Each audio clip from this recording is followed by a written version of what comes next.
عام انتخابات کی گہما گہمی، کاغذات نامزدگی کی وصولی اور جمع کرانے کا عمل جاری۔ ریٹرننگ افسران کے دفاتر میں امیدواروں کا رش۔ نواز شریف مانسیرا سے الیکشن لڑنے کے خواہشمند۔ این اے 15 سے کاغذات نامزدگی حاصل کر لیے۔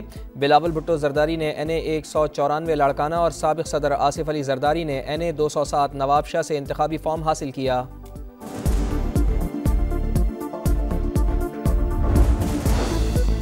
الیکشن شیڈیول آنے کے بعد انتخابی عمل ڈیریل نہیں کیا جا سکتا۔ الیکشن میں تاخیر سے غیر یقینی اور سیاسی عدم استحکام پیدا ہوتا ہے۔ حلقہ بندیوں کے کیس میں سپریم کورٹ کا حکم نامہ جاری۔ لکھا، حلقہ بندیوں کے تنازعات سے زیادہ الیکشن ضروری ہیں۔ الیکشن کے بغیر حکومت جمہوری نہیں ہوتی۔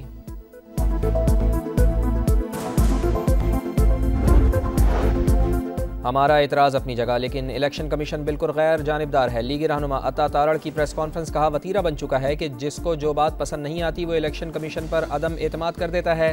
سابق چیئرمین پی ٹی آئی نے ہی سکندر سلطان راجہ کا نام دیا تھا۔ ملک احمد خان بولے، انتخابات کو متنازع کرنا ٹھیک نہیں۔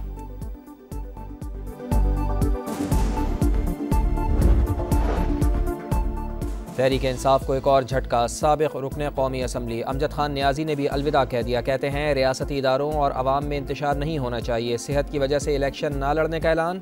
سابق رکن صوبائی اسمبلی افتخار گوندل نے بھی تحریک انصاف کو بائے بائے کہہ دیا۔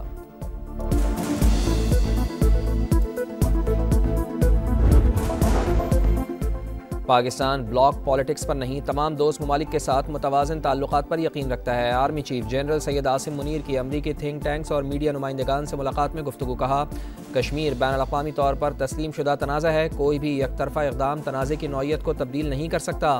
پاکستان دہشت گردی کے خلاف بے مثال قربانیاں دے چکا ہے۔ آخری دہشت گرد کے خاتمے تک جنگ جاری رکھنے کا اعلان۔ غزہ میں فوری جنگ بندی، پائیدار امن کے لیے 2 ریاستی حل پر زور۔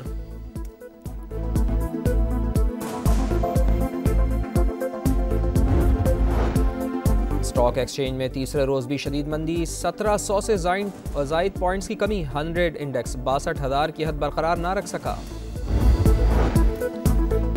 غزہ میں اسرائیلی دہشت گردی جاری۔ شمالی، جنوبی اور وسطی علاقوں میں رات بھر بمباری۔ مزید 100 سے زائد فلسطینی شہید۔ شہر کی 2/3 آبادی بھوک کا شکار۔ امداد کی ترسیل بدستور ناکافی۔ انسانی حقوق کی تنظیموں کو تشویش۔ جنگ بندی قرارداد پر سلامتی کونسل میں آج ووٹنگ متوقع۔ حماس کے رہنما اسماعیل ہانیہ مذاکرات کے لیے مصر پہنچ گئے۔ حکمران امریکہ سے ڈرتے ہیں لیکن ہم نہیں، خون کے آخری قطرے تک فلسطینیوں کے ساتھ کھڑے ہیں۔ امیر جماعت اسلامی سراج الحق کا فیصل آباد میں جلسہ عام سے خطاب۔ کہا، یہ جہاد فی سبیل اللہ اور جنت کے حصول کا ذریعہ ہے۔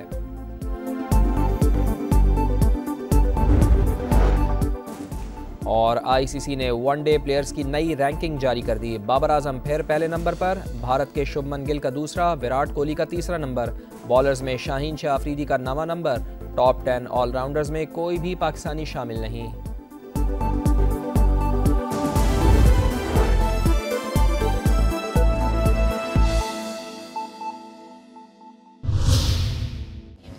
بہت عرصے کے بعد اللہ تعالیٰ پھر یہ دن لایا ہے کہ ہم اس طرح سے آمنے سامنے بیٹھے ہیں اور ایک الیکشن کی بھرپور ایکسرسائز کر رہے ہیں۔ ٹکٹ ہولڈرز کو ٹکٹ جنہوں نے ایپلیکنٹس کو مل رہے ہیں، اور ہمارا پچھلا تقریباً 3 ہفتے اسی کام میں گزرے ہیں۔ آئندہ ابھی 3-4 دن اور بھی، یا شاید ممکن ہے اس سے بھی زیادہ، اس کام میں گزریں گے۔ تو بڑے عرصے کے بعد، بڑے وقفے کے بعد ہم سب اس طرح سے آپ کے سامنے بیٹھے ہیں۔ تو وقت بہت اس میں بڑا اتار چڑھاؤ آیا، مشکل وقت بھی آیا، حکومت کے بعد پھر مشکلات بھی بہت آئیں، اور سب کچھ آپ کے سامنے ہے۔ ایک پوری کہانی ہے وہ، جس کو روز روز بیان نہیں کیا جا سکتا، لیکن اس سارے پروسیس سے ہم گزرے ہیں، اور پھر آج یہاں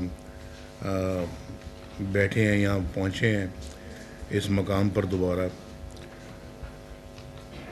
ہم نے تو جو ہم پہ گزری سو گزری، لیکن جو ملک پہ گزری ہے اس کا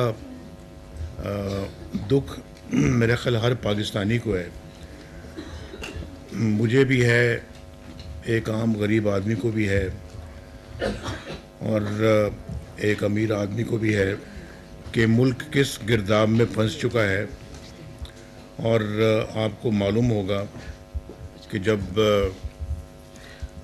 میں وزیر اعظم تھا، 2017 کی بات ہے، تو ملک خوشحالی کی طرف دوڑ رہا تھا، اور نہ کوئی مہنگائی کا نام و نشان تھا، نہ پاکستان کے اندر کوئی پسماندگی تھی، لوگ بے روزگاری سے نکل کر روزگار کی طرف آ رہے تھے، اور لاکھوں لوگ سال میں روزگار حاصل کر رہے تھے۔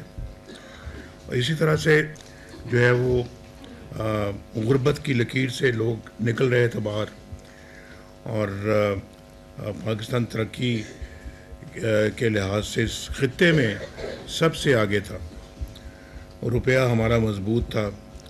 یہ جو روز آپ اخباروں میں پڑھتے ہیں یا ٹی وی پہ سنتے ہیں کہ ڈالر پھر مہنگا ہو گیا، پھر مہنگا ہو گیا، پھر مہنگا ہو گیا، 4 سال ڈالر ایک پیسہ بھی مہنگا نہیں ہوا، اور روپیہ بالکل اپنی جگہ پہ برقرار رہا۔ تو مہنگائی بھی نہیں تھی، روٹی 4 روپے کی ملتی تھی، اور آٹا، دال، سبزیاں، چینی، ہر چیز جو ہے وہ پہنچ میں تھی۔ میری گزارش یہ ہے کہ یہ پاکستان ایسا لگ رہا تھا کہ بہت جلدی انشاءاللہ دنیا کے ترقی یافتہ ملکوں میں شامل ہو جائے گا، اور اس خطے میں میں آپ کو پھر بتا رہا ہوں کہ سب سے آگے ہم تھے۔ اللہ تعالیٰ کا بڑا شکر ہے، لیکن نہ جانے کس کی نظر لگ گئی ہمارے ملک کو۔ جب بھی کوئی ترقی کا کام دور شروع ہوتا ہے، ترقی کا دور آتا ہے، تو 4 دن ترقی کے بعد پھر 10 دن ہم پھر پیچھے چلے جاتے ہیں، ایک سٹیپ آگے لیتے ہیں، 4 سٹیپ پیچھے چلے جاتے ہیں۔ تو یہ حادثے ہمارے ساتھ پہلی دفعہ نہیں ہوئے، یہ حادثہ پہلی دفعہ نہیں ہوا، اس سے پہلے کئی مرتبہ ہم ان حادثوں سے دوچار ہو چکے ہیں، لیکن اب کس سے کوئی گلہ کرے۔ بہت ہم نے سارا آج جو دودھ کا دودھ اور پانی کا پانی ہو رہا ہے، جعلی کیسز جو بنے تھے ان ختم ہو گئے ہیں،